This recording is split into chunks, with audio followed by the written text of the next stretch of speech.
Hey everyone, my name is Anders, and today we are going to go over the developer stream announcements. This one is going to be a bit of a shorter video since there were only a couple of topics discussed today than we thought. But first, PvP was talked about. There will be a brand new mode of open world PvP called Guild League. This will be placing guilds into ranked matchmaking with several open world maps. 10 to 20 of your guild members will then face the same amount of players from a different guild. Winners and losers will get corresponding rewards, with higher ranked guilds getting ranked rewards as well. There will be no guild caps for this mode, and its purpose is to try and mimic open world PvP as we used to have it. A friendly match version of this guild league will go live in December fairly soon.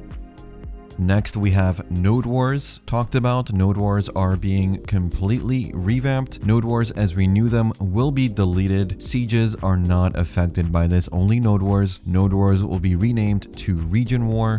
Each region, so Balanos, Serendia, Valencia, so on, will have a set of nodes of which you can apply to fight on. You apply to fight on a certain region. Before the Region War starts, all guilds that applied for that Region War will be randomly placed on different nodes throughout that region. Each node within the region will have varying time limits from 20 minutes up to 60 minutes or an hour. The Region War itself is going to last a total of 1 hour. If you get placed into a node that has a 20-minute timer, you will be fighting over a fort location in that node for 20 minutes. The last guild that controls the fort will be declared the winner and will be removed from the Region War. The rest of the guilds in that node will then be allowed to move on to different nodes currently active within the Region War. So if a nearby node had a 40-minute timer at the start of the Region War, your guild will then have 20 minutes to conquer that node fort. So 20 minutes, not 40 minutes, because the timers on all these nodes start counting down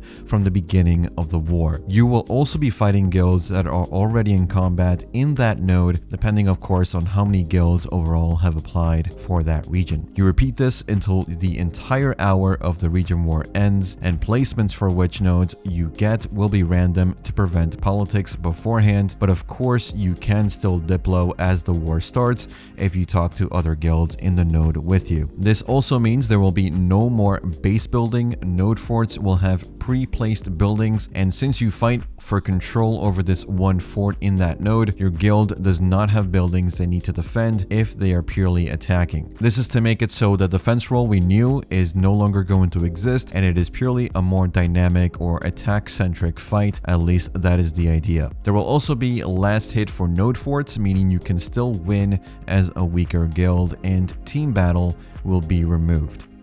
RBF will be getting an update fairly soon that will make sure that whenever you rejoin after having left the fight, whichever side you were on at the start of the RBF, you will be placed back on that side, which means if you were leaving to try and join the winning side and swap as you rejoin, this won't really work anymore. Rewards for RBF will also be getting buffed sometime soon. So that was all the PvP talk. We had a longer discussion about macro use, terms of service infringement, harassment, but they were speaking mostly about some recent Korean community drama. They will be improving their macro detection and giving temp bans instead of perma bans for macro users who are flagged by the system they have in place, and then they're going to have human verification to check whether the player was indeed in the wrong and then give them a permanent ban. Harassment was spoken about, like I said. Has to do with a lot of stuff really. New players are getting bullied, but recently, in a lot of other Korean games as well, a certain hand gesture has caused some angry discussion, some backlash. So BDO has done what a lot of other Korean developers are doing, and they're censoring anything that could remotely look like this gesture that is causing some community concern. They are banning anyone using aggressive language relating to this topic as well, but I'm personally not going to get into it. Lastly, we got some news about a new class for next year. A gunner class is being developed that is confirmed, and it's set to release in 2024.